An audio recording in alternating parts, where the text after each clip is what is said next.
Hello fellow knobheads and beat people.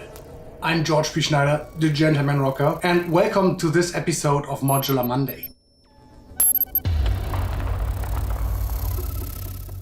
In this series I want to show you my journey into the modular world, with all its side quests like synth DIY, new modules, new hardware and stuff I might not even think about right now.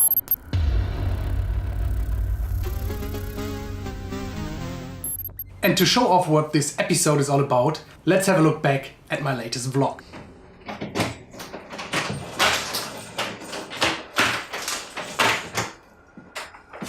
I mean, normally I would have ended the vlog by now, but look what I've got.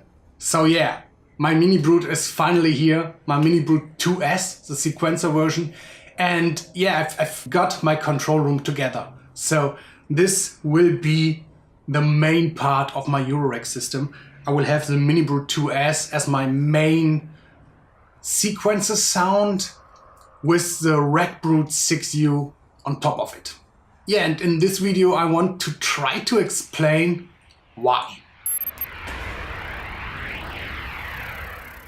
So I already had a Minibrute, the old one, and I really like the sound that you can produce with it, with this different oscillators that you can mix together. And yeah, the idea was really cool. I had the version with the keys, obviously, and there were two things that really, yeah, made me give it away or sell it again.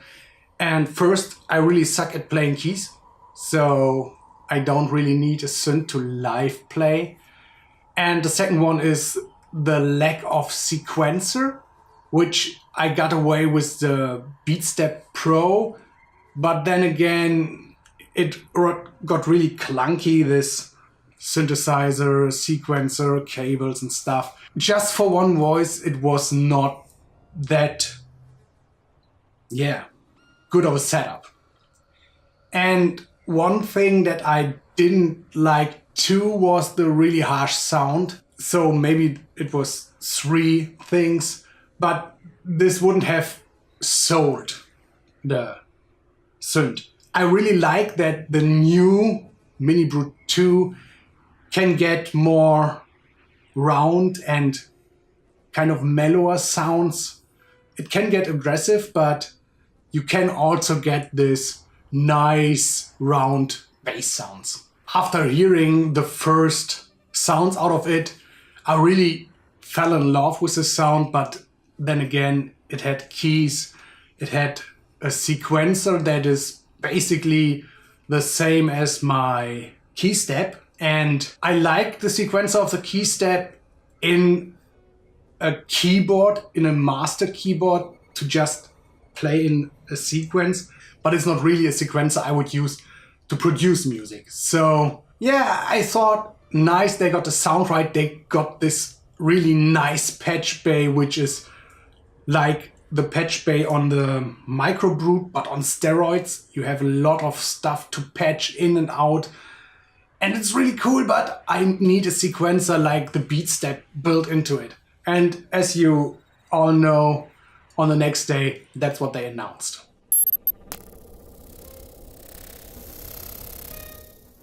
So yeah, the Minibrute2s had everything I wanted a sequencer to have. And I was toying around with building my Eurorack with my IKEA stuff that you now know from my IKEA hack rack. And yeah, my idea was get this, build yourself some kind of power for Eurorack, and just start with a really cheap hacked together IKEA rack. But looking into it, every power solution was not that cheap, as you might know. So the Rackbrute, yeah, you know the deal. It's a perfect setup. You can carry it around, which is really nice, because I will start to do some music production work outside of the studio with other people. So that's nice. But the coolest thing is they really got the sequencer right, I guess, because they not only have this one-line melody sequencer like the Beatstep with notes, glides, and gates with ratcheting too. But they also have this 2 additional lines that you can change to whatever you want. And there's one thing that I don't have in hardware form that this one is capable of, and that's sequencing the LFO based on the step.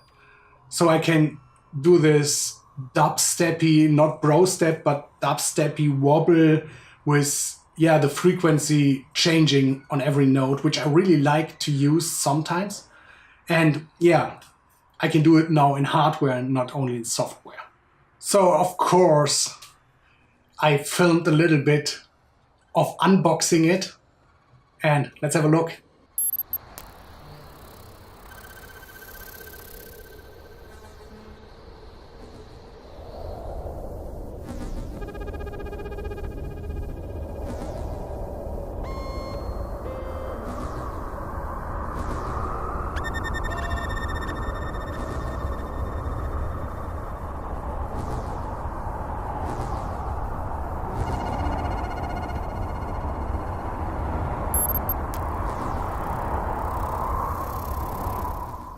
So the setup of the Minibrute is kind of traditional.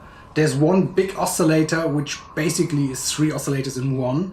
A triangle one with metallizer, which adds harmonics. A square with pulse width modulation. And a sawtooth with ultrasaw, which thickens up the sound. There's also frequency modulation, which is modulated from the second oscillator. And all of the sounds can be mixed together to make up the sound of oscillator 1. So you have a mix of various waveforms producing one oscillator. Oscillator 2 is a little bit less expressive sound-wise, but it has a waveform select between sine, saw and square. It can be fine-tuned for detuned sounds, has a coarse tune to tune it to octaves or fifths or stuff like that, and an LFO setting to use it as an additional LFO.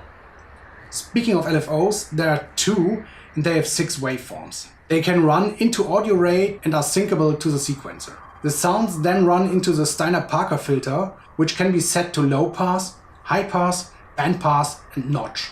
Then there is the VCA, which not only amplifies the sound, but adds feedback distortion to the sound with a brute factor. The filter and amp can be controlled by 2 envelope generators, one ADSR, one AD. The AD envelope can loop and be set to hold. The sequencer, as I said, has 3 tracks. One is for note and gate, with additional settings for slide and step repeat. The other 2s are velocity and pressure, if they are not changed to something else. But they also could be gates, control voltage, pitch, LFO or envelopes. There is also an arpeggiator that can be recorded into the sequencer. A lot of potential. So as I said, the Minibrute2s will be the main control part of my Eurorack system. And I'm right now really rethinking my whole setup, as I have this really good working setup with my iPad where I produce my Gentleman Rocker stuff. And the Minibrute will be part of a setup that is more geared towards live and more jamming stuff. So there will be some Eurorack jam, but with a lot of song building involved. As I said, I'm right now rethinking my whole setup. And I will have a long play with my setup. Right now, it's really sparse, as you know, when you're watching this series. And if not, there are other episodes. Look into it, subscribe to the channel, like the videos, write down comments. I will answer them as fast as I see them, but I get an information.